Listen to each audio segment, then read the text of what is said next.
最近看留言，有很多朋友想看一下这个防踢被的做法。那今天呢，我们就用这个太空被的料子啊做一件，然后是一共2块啊。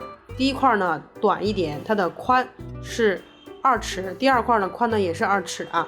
然后第一块的这个长是2尺6，然后底下这一块它的这个长呢是3尺03寸。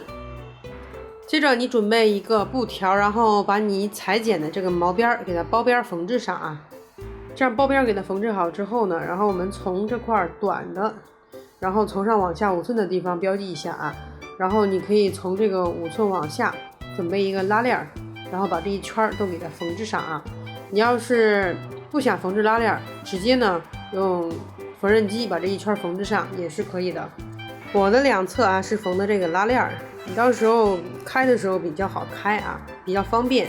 然后呢，我上面呢是准备了一个小枕头啊，你这样这个防踢被就做好了，非常简单。大家如果有需求的话，可以试着做一下。有什么想知道的，在评论下方留言。喜欢李一之不记得关注，谢谢大家。